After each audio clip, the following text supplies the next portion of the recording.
hello, citizens and the Grenadines. Hello, Caribbean. Hello, world. Welcome back to another edition of Page Turners Plus. And today we're delighted to have an interview with you, with our guest, Dahlma Llanos-Figueroa, the author of A Woman of Endurance, which you saw us discuss in our last episode of Page Turners Plus. So on the panel today, we have myself, Roll J, and Francine. And to get the conversation started, I will kick off. So one of the points that we all agreed on that actually felt quite uncomfortable actually in the novel was what was considered to be sort of a fairy tale ending. But when I thought about it a lot more, it crossed my mind that maybe we were missing something. That maybe the story isn't only about this individual woman, Pola, and her experiences, but actually it's quite an elaborate or straightforward, depending on how smart I am, allegory for the people of Puerto Rico more broadly. And the two plantations that we see her flashback towards in the present that she's in, and about life under Spanish and then US imperialism, and that the workshop that she works in, which we thought of as this initially as this kind of field house kind of division, was perhaps actually the difference between the diaspora and the people in Puerto Rico itself. Is that, do you think, an accurate reflection of what you're doing with this story? Just to jump straight in. Well, frankly, I think that's a wonderful analysis, and if it works on that level for you, it's fabulous. I did not think of it as a fairy tale ending or a Hollywood ending. I choreographed that scene really carefully, and if you go back and look at it, you have Romero on one hill, and you have Josefa on the opposite hill. Romero represents the brutality of the enslaved community, and Josefa represents the protective nature of especially the older women on that plantation. And the slave quarters, or where Pola and Simon go into their cabin, is in between the two and lower than the two. So for me, that choreography means that conflict between the protectiveness of the Black community and the aggression and brutality of the slave institution is going to continue acting upon them even after they're married. They are not free. And even if they were free, those two poles continued then and continue now in terms of the power of the society and its representatives and the nurturing that we can get from our own community. And they are in the center. A number of people have read it as a happy ending. And to a certain degree it is, because I want to tell the story not told. And we are often in slave narratives told about how the enslaved people were victims, how they were powerless, how they were unable to stand up for themselves. And I wanted to give them agency.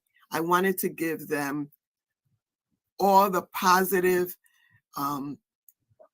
qualities that any human being has. And so there is celebration, there is support, there are all those qualities that we give to a complex white society existed within our own society, but we're never told that. We never see Black enslaved people having any kind of power. And so Josefa, Celestina, and Pastora do have keys, because without them, Missy Filomena could not run that plantation, right? Mm. And the enslaved people would not have survived, because Rufina takes care of their physical body. She's the healer. When something goes wrong, she is the one who knows what to do about physical healing. Josefa knows a lot about emotional and psychological survival. and Pastora, who's the cook, makes sure that some of that good food gets down to the folks. So I wanted to show that we did have powers, maybe not the kind that's obvious in our society, which insists on this kind of macho aggressive power, but it was a very quiet power that employed their African heritage. And so when they needed to get rid of someone, they didn't have to shoot them. Right? There were other ways of taking care of collaborators and traders. And so one of the things that when I sit down to write, and I don't know if you know that this is the second book in a series. So when I sit down to write all of my books, there are things that carry through and characters that move from one book to another. And so my main thrust is to tell the story not told. Okay, so that's why I'm telling it from the woman's point of view. That's why we have women of all ages. That's why we have people who are within really the lens in this book is the Black community. And I have gotten comments about how the white characters are not fully developed. Well, I didn't want to fully develop them because they got their book, they got all their books. So what I wanted to do was show it from a Black female perspective, which we are told was the weakest member of that society, right? Black women had less power, less ability than Black men because Black men did the work. So they were more valuable to the masters, right? And so the women were supposedly at the very bottom of that totem pole. Well, I wanted to turn that upside down and show the strength that comes from not just the women, but the older women who have had experience and can help the younger captives maneuver this so violent and brutal and alien society. Thank you so much for that answer, number one. But also, my sincerest apologies for all the Caribbean people watching who are horrified by my lack of broadsy-upsy. Welcome, Dahlma, to the crew. Welcome to Page Turners Plus. We're delighted to have you, and I'm so sorry I didn't give you a proper Page Turners Plus welcome. Thank you for being with us today. Thank you. Roll J, did you want to ask a question? I mean, I thought the welcome was the baptism of fire with that question. But it's a good question, though. Yes, I just wanted to build on something you said in your answer, where you said that you wanted to tell the story that has not been told, or that has not often been told. Right. So the novel is set between 1831 and 1855, and it sort of includes the transportation of Kira from Yoruba land to Puerto Rico. Is there a reason of significance why you chose this particular period, or did you at any point consider maybe the post-emancipation period in creating the novel? Okay, there are a number of answers to that question. One is that, as I said, this is a series. So the first novel, of course, it goes before this one, so it ends in the 1830s. And what happened in that novel, which is that I go through 5 generations of an Afro-Puerto Rican family, from capture to colonial Puerto Rico to immigration to New York City. People kept saying, wait a minute, there's something missing here. What happened to this one? What happened to that one? Originally, that novel was 528 pages long, and my publisher said, you have 300 pages, so you have to cut out half of it. So naturally, there were parts that had to go. But so that's one reason. It follows the previous novel. Another reason is after the Haitian Revolution, the kings and queens of Europe were terrified that all these Black people in all these other colonies are going to start revolting and have that kind of situation. So many of those countries passed laws banning slave traders from bringing Africans from Africa to the Americas, especially from areas where they considered the men problematic, in that they were not going to accept being harnessed into slavery. And so what they said was, you can't bring them from Africa anymore. So you can buy slaves from one colony to another, which happened. The other solution that they came up with was to establish breeding farms where they would manufacture, so to speak, their own slaves and sell them or keep them or train them or do whatever they wanted with them. And I mean, we've all read about breeding programs in the Americas, whether it's Virginia or Aruba or wherever, but it's always a footnote. It's never, I only found one book on breeding. And I wanted to take that footnote and make it flesh and blood. I wanted to take that woman and force people to look at, what does that mean when somebody buys you and makes you a breeder? I wanted the book to have universality, in that any woman anywhere in the world should understand what it feels like to have your child taken away from you as soon as it's born and sold, and you never see it again. That is a human quality that is denied in many history books, because they never go into, we never got a chance as Black women to talk about, how did it feel? How did we feel? What did we want? We were never given a voice. So I wanted to give Paula a voice. And I wanted to have people look at that, experience it with all their senses. What did that smell like? What did it feel like? What did it sound like waiting for this man who you knew was coming to the cabin to grab somebody, and it may be you, right? So that was my intent. Because I think, as much as absolutely men, our men suffered unspeakable things during slavery, so did our women, and in different ways. And that has not been fully explored. And I wanted to do that. Thank you very much for that. Yeah. Does Really- that answer? No, that was a really Yeah. powerful answer. Yes. Yes, and it also answered.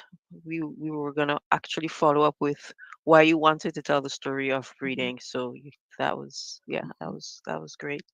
I'm gonna jump in and kind of take a step back a bit. One of the first things that we learned about Paula when she was still in Yoruba land, and at that time she was actually called Kira, Mhm. is that she had the gift of second sight. And so we just like to, get a bit more, a better feeling of the significance of her having this gift. Okay, as I said, this is one of a number of books. In each book, there is at least one character who has a gift from the gods.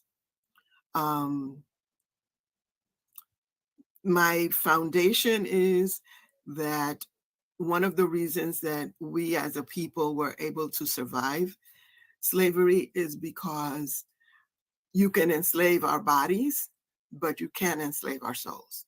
And so the whole Yoruba religious tradition runs through the entire series. In fact, each book has a different Orisha as a character. So the first book, it was Oshun. This book, it's Yemaya. They get these gifts from the Orisha.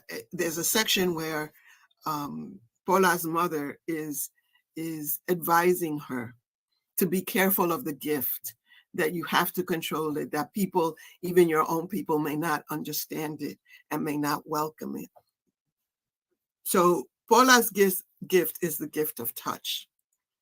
So that is why when people are in trouble, she touches their heart. Or throughout the book, when Chachita was about to die, and she had to call on Paula had to call on Yemaya, she was holding this child through this whole thing to make sure that the goddess was responding to her pleas to save this child, right? So for her, for Paula, it is a gift of touch that comes from the mother, and very clearly the mother. Yemaya represents motherhood and protection, and Paula has that. She doesn't know she has it, but she hasn't lost it. She renounced it in order to survive Middle Passage, but Yemaya is there from the beginning to the end of the novel. I know there was a question about the boys, the spirit boys, who are also there from beginning to the end of the novel. Whether Paula knows it or not, whether the reader knows it or not, eventually you find that these are, Yemaya's missives that have, guided her and followed her in this journey to healing. Okay, thank you. Dahlma, one of the things I really loved about this novel is, well, there are a couple of things that I really loved. I'm glad you loved it. No, I did. I just thought it had so much to say about so many things, and what you said about wanting to tell stories that hadn't been told yet. I read that. And one of the things that you picked up, there were two things that I particularly pick up. I'll do one now because there are other people who have questions too. There's the mental health of the enslaved. So it's a kind of a central theme of the model, how they cope, of the novel. Excuse my English not coming out. The novel, how they cope with grief, how they have an emotional life.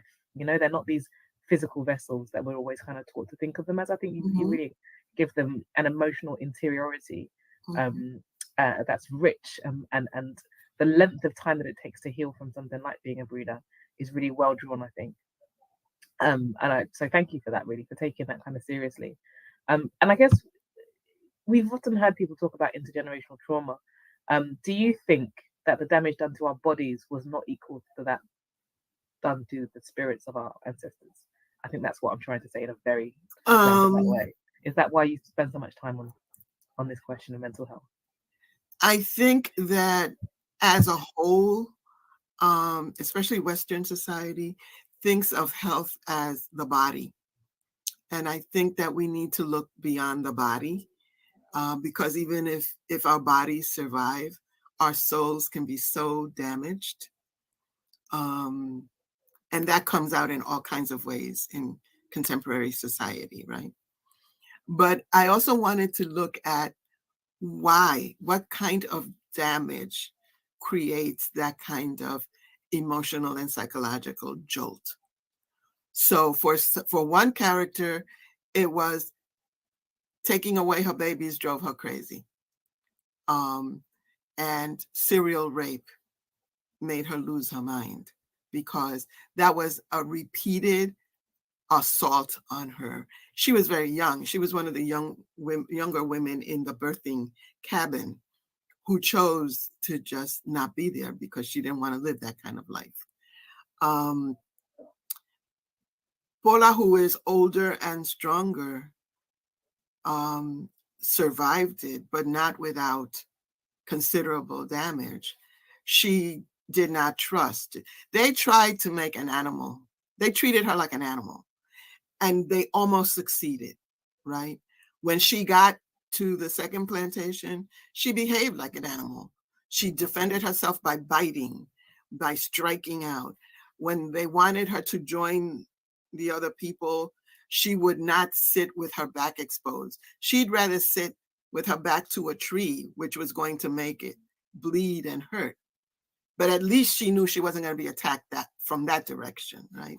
So what she had to do was learn how to be human again. She had to learn how to trust. She had to learn how to love. She had to learn how to help someone else, how to put herself in someone else's shoes.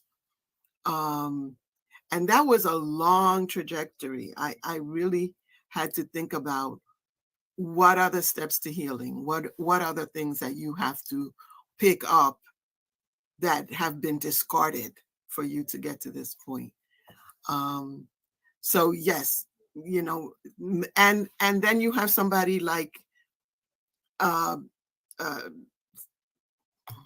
Celestina, who has a whole other kind of madness going on, right?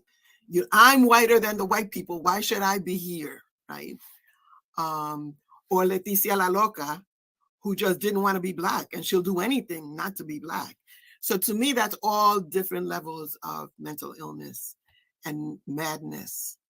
And Paula was the lucky one who was able to heal her way back.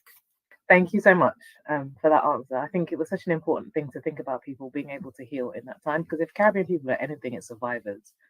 And if we can survive, it's because we learn how to heal under the most difficult of circumstances, Absolutely. isn't it?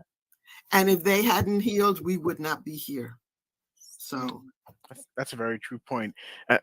I'm liking the transitions that Cassie was setting up for me, because I wanted to address sort of like the aspect of community and the restoration of humanity, or the presentation of humanity.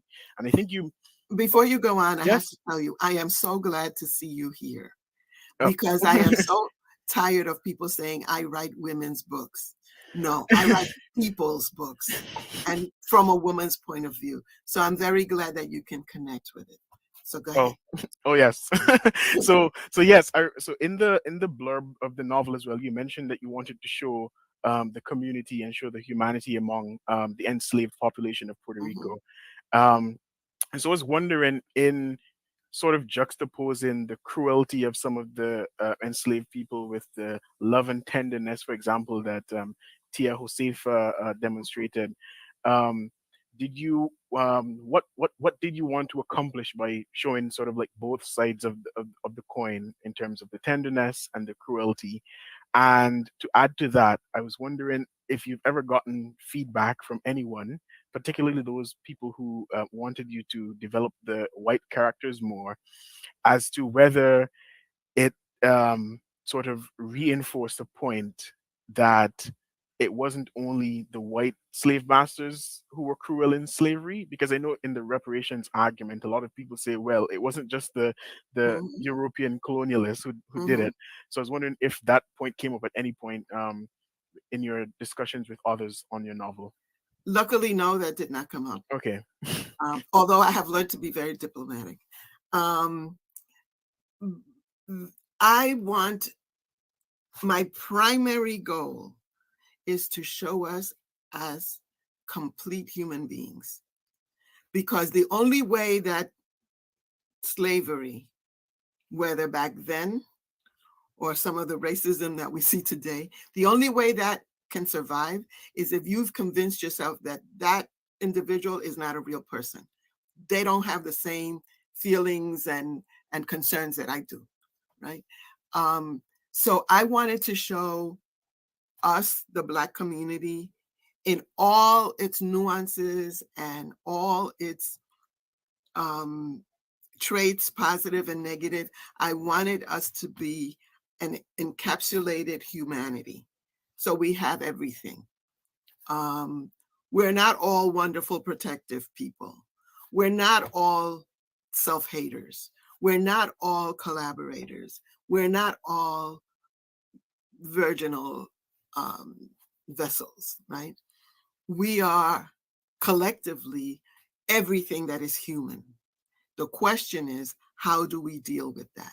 How does the community deal with a collaborator? How does the community deal with a self-hater?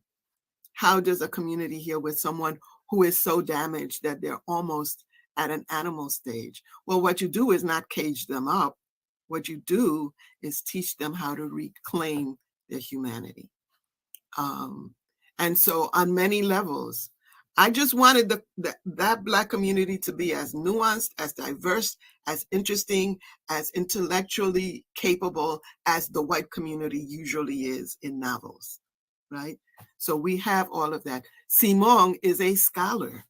It's not his fault that the stupid people who enslaved him don't realize his potential. You know, he does the best he can.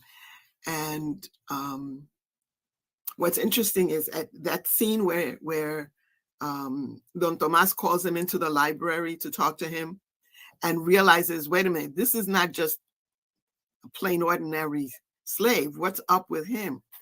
I was so tempted to have him speak to Don Tomas in French.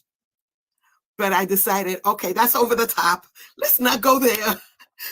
But yeah, he's a multilingual man. And I think that I wanted to explode this notion that the Europeans went there, grabbed a whole bunch of savages who didn't have anything to offer the world and made them slaves. No. We were workers, we were artisans, we were scholars, we were priests, we were all of those things as well.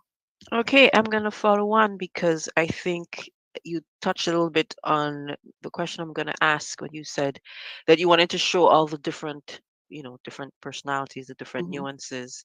One of the things that we picked up on is that there were very many different types of sexual relationships in the book, both heterosexual and homosexual, and we're Mhm.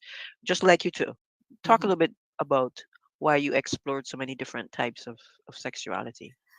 Actually, I wasn't focused on the sexuality as much as the types of relationships. And part of that is sex, right? But for example, Romero and Celestina are the two most warped, damaging, and damaged characters in the novel. So I could not imagine them having a loving sexual relationship. Just couldn't. They are both people who are so used to inflicting pain on other people that I could not imagine them having a loving relationship. So that defined them. Then you have, oh my goodness, it's hard when you have like 26 characters to remember all of them. But the gay partners, the two women, the lesbian women. Lupe and Paquita. There you go. Thank you. Lupe and Paquita. They were like very quiet and discreet, and they had their thing going, and it was fine. Up until the time Romero decided he was going to mess with one of them. Then she turned fierce, right? So I wanted to show that aspect of a very private, quiet, in this case, implied sexual relationship that stays that way until it is threatened, and then it will do whatever it needs to protect, for the couple to protect itself. So it was more in terms of my thinking, okay, if I'm going to say all these people represent humanity, then they are all sexual people. That's part of their lives. And what would that look like for the different personalities involved? In terms of Fela and Don Tomas, someone mentioned something about that. Their story is fully developed in the first book, Daughters of the Stone. So here it is referred to, and there's an implication that, wait a minute, this is not really a loving relationship, but why is she so acquiescent to it? And why doesn't she fight it? And all those questions are answered in the first book. But just to answer you, Fela arrived when she was captured. She and her husband were in the midst of a ritual to have a baby when they were captured. But the ritual had already begun. So Fela decided, the only way I will be released from this horrible world is to complete the ritual.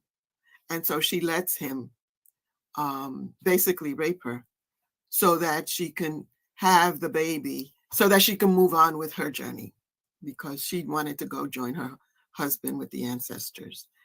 And so that's that story. And the difficult thing about writing a series is, how much do you go back and tell and then interrupt the present story? So that's why her story is kind of bathed in shadows. You kind of know something's not right, but you don't know exactly what. I think following on from that, I'm gonna ask probably my most sensitive question, I suppose, perhaps. All of Um, them are. well, this one, I think one thing that reading the novel, I was really moved by, actually, is the right way to describe it. I was really moved by the sensitivity I thought you showed towards understanding or depicting the depth of the hurt that men can cause women. Like it was really clear that the El Caballo character Mm, was was semi sadistic, and the damage that he and the breeding experience had for Paula, it wasn't something that she was going to get over now that she's in a safe space. right. Like the safety of the new space didn't stop her from being absolutely haunted, Mm, absolutely deformed by the previous experience. And it was going to take years, like years long, day in, day out, week in, week out, month in, month out, seasons and years before she'd be able to have a functional, happy, healthy relationship with a man. mm-hmm. Like that was going to be the depth of the damage caused. And you've talked about the humanity or lack thereof of characters in that space in that time. And I thought what you just depicted it beautifully. I think I've seen relationships like that were abusive, and it felt very real to me. Um, and I guess I wanted to ask why. I suspect you might have answered it, but I wondered, using my earlier analogy of Paula being a stand-in for the people of Puerto Rico, and the second plantation being a stand-in for U.S. imperialism, and the workshop being a stand-in for the U.S. mainland, perhaps, or the diaspora. Like, is it possible that your novel suggests that in order for freedom for Puerto Rican people to be realized in its fullest form, there has to be a reconciliation between men and women? I hope that's not a yes no question. Um, Let you. I don't know if it's in the novel, but rather than men and women, I think there has to be a reconciliation between the elite and the rest of the country. And I think just like in the United States, as long as on the island, people don't want to discuss race, that wound is going to be there and festering and will eventually destroy the organism. And so one of the symbols of the novel is the wound, right? From the very beginning, the wound. What happens to the wound? Is it healed? Is it not healed? Is it? And if you look at the cover of the book, you will see that, and that to me is a metaphor. Even us today, in whatever modern progress we may have, no matter how professional we may be, that wound is there, because the minute somebody calls us the N-word, the wound is open again, right? So one of the messages is that until you tend to that wound is going to be there, between separating people racially, and because race has so much to do with class, also economically and on all levels. So I think that's the best answer that I can give you. I try not to make too many political statements about Puerto Rico and its colonial relationship to the United States, because I do not live on the island. I feel it's my emotional home in many ways. But regardless of what happens to Puerto Rico in terms of its civic status and its independence versus colonial versus whatever, the statehood, whatever it decides, that will not impact on me directly, because I live in New York, right? But the people of Puerto Rico have to decide which way they're going to go and how they're going to deal with Uncle Sam. So I tend not to open my big mouth, because, that I think decision is not on my plate. I think I lived in Martinique and Guadeloupe for a long time, and that I really felt that tension of freedom in a time of non-sovereignty. There was that energy in the novel. I think I read it, and sometimes I think sometimes slightly for the rest of the panel because of it. Like that wedding scene for me, like you said, I saw it and it really it made me think a lot about what I'd seen there. We haven't got a lot of time left, but we've got time for shorter questions. Yes. So a shorter question that I have here would be, how have Puerto Ricans responded to the novel, especially in light of what you just said? Well, that's interesting. I just got back from Puerto Rico. I was there for a month.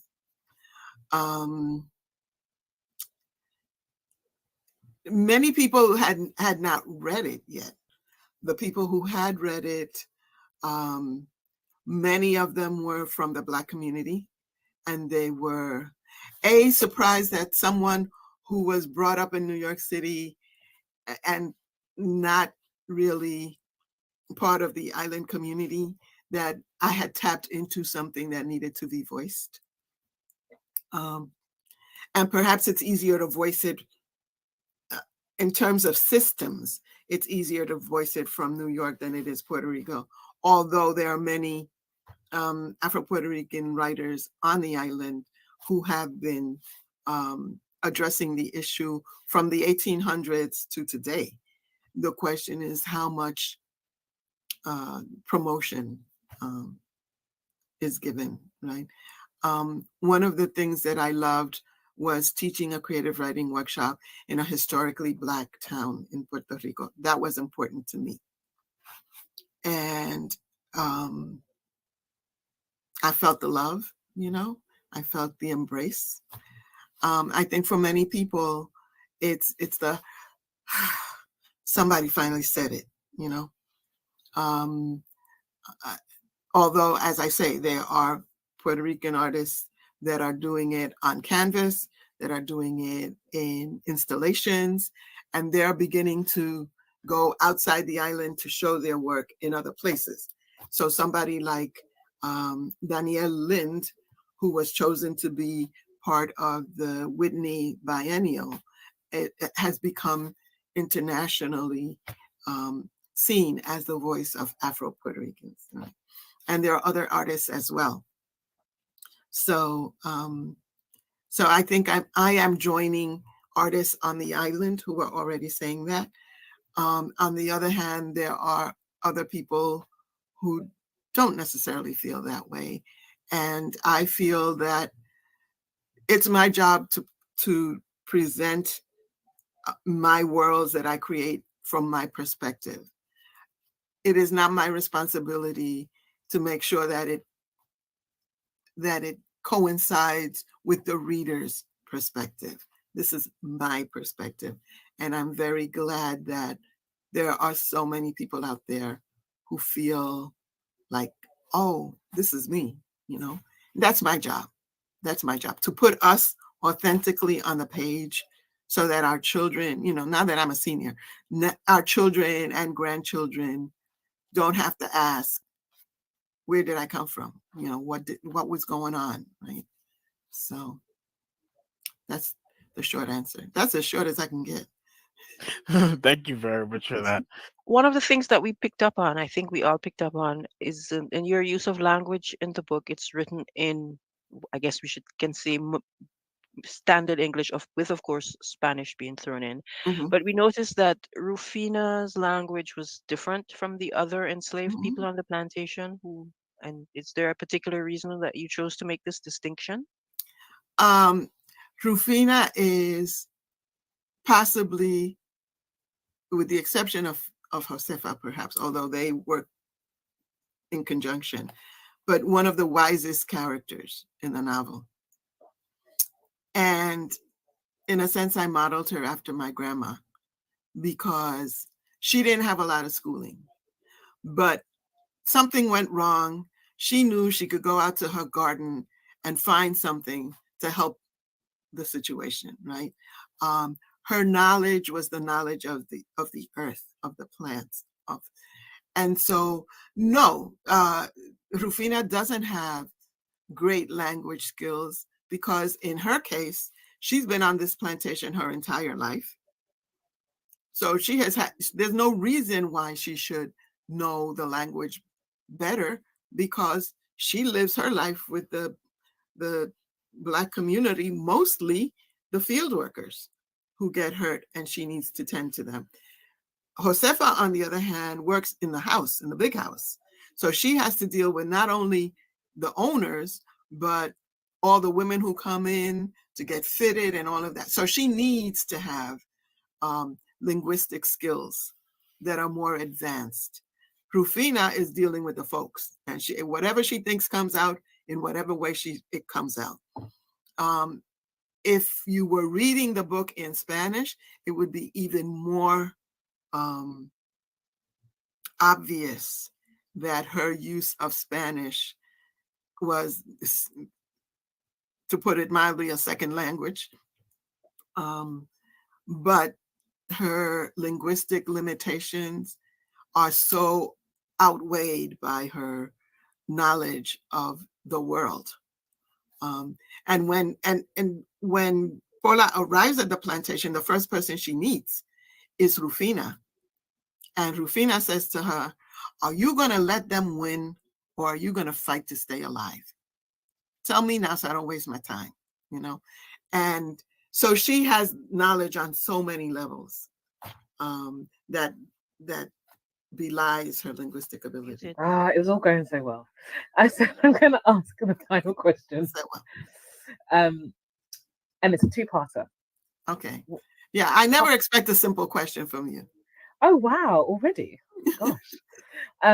Part one, soursop. What was the meaning of the soursop? The guanabana, I think. Guanabana? Yeah. It pops up a few times. I don't know because I'm sensitive to it, because it's like my favorite fruit. I was like, oh, but keep talking about soursop. And the second question is, what is your next project? What is my next writing project? Okay. The soursop, I wanted to find something that was so native to the Caribbean. It is something that's sweet and sour, like our lives. And it's something that's not easily, most people outside the Caribbean know what a mango is, but many people don't know what soursop is. Okay. So it has remained very, in my mind, very native to the Caribbean. So that's why soursop. Also, it has a really tough skin. Inside, it's mushy, but it's really tough. So about my next project, the third book is, the working title is Of Mothers and Daughters, which is a theme throughout the entire series. And in that book, you will see that there are recurring characters. So one of Paula's children will come to claim her. Chachita will return. Celestina will return. Romero kind of will return. And someone said to me, "Oh, but what about Josefa?" And I was like, Josefa has been in 2 books. She's not like Whoopi Goldberg on Star Trek, where she lives for 800 years. At some point she has to die. So the third book is a continuation of that mother-daughter relationship. And in A Woman of Endurance, you already have Paula finding a surrogate daughter, right? Chachita in the woods. And so what happened to Chachita? Many people have berated me for killing her. And I said, I never said she was dead. You assumed that she was dead. So I've kept a couple of secrets that'll be revealed in book 3. Dahlma, thank you so much for being with us. Thank you for. Oh, sorry. Did you want to have any? No, I wanted to thank you for inviting me. It is the first time that I've done an event in the rest of the Caribbean. And, sometimes it feels like because we're linguistically separated, there is a barrier. But I think that we have so much in common And historically, well, you know, divide and conquer was always the way. But I think we need to start rebuilding bridges and taking a look at what we have in common. Thank you so much. We were really excited to read your novel for exactly that reason. I know that in the review discussion we talked about one of the things that we really enjoyed was the blackness of Puerto Rico and how Caribbean it felt. It felt so familiar. We were like, we know this world. This is us. This is UBU. We won. You know, it's true. All of we are one. So thank you for the novel. Thank you for joining us today and for your time. And all the best for your future projects. And I will look out for book number 3. Oh, thank you. Well, I hope you invite me back. Absolutely. Page turners, thank you. This has been us. I'll be reading from chapter 4. At this point, Paula, the main character, has been captured, has gone through Middle Passage, and is just arriving in the port of San Juan in Puerto Rico. The ship had slipped in between dozens of others that had already dropped anchor or were moored at the harbor. Their masts, a collection of sticks, prodding the low-swung blanket of clouds. As she stood waiting for the non-human cargo to be offloaded, Paula was shocked by the number of people who filled the area below. It seemed that in this place, the market was right on the shoreline, as though the people couldn't wait until the merchants got to the village center to hold sales. But before she could observe much else, a strong jerk on her arm commanded her attention. She was being pulled onto a narrow plank of wood that led from the vessel to the shore. Chained to a line of men and women, she cringed as she imagined one of them slipping and all of them drowning amid the waterlogged, rotting flotsam between the ship and the dock. Decaying food, dead animals, and human waste filled the air with a choking stench. The babble that rose around them as they stood on the pier was deafening. It sounded like no speech Paula had ever heard. The words jagged, grating sounds that attacked the ear. She realized that she was listening to not one but many different languages and recognized an odd word or two of the language of her captors. Their language was as offensive as their behavior. When Paula's eyes fell on the white women in the crowd, they wore long dresses covering them from neck to foot, many pointing into boxes and picking their way through open packages, cloth containers, fruits, fish, metal tools, and figurines being sold right from the waterfront. She noticed that some of the women had straw-colored hair hanging down to their shoulders. They carried little umbrellas and wore round boxes on their heads with thin netting floating over their faces. Paula was reminded of the beaded and colorful masks worn by believers dancing for the gods back home. But these paled in comparison. They were colorless and flimsy. There was nothing ceremonial about the movements of the women who were focused on grabbing and exchanging paper for the objects before them. White men stood waving sticks and gesturing to the black, bare-breasted men who hoisted and heaved roped cargo. From the bridge, they had looked like black worker ants running back and forth around the freight that had already been unloaded. But up close, Paula could see the weariness, the straining bodies, smell the sweat of the laborers who, much like herself, had no time to care for themselves. The line of captives snaked through the harbor crowds and onto an open area full of men in hats who stood yelling and waving their arms, laughing and passing jugs around.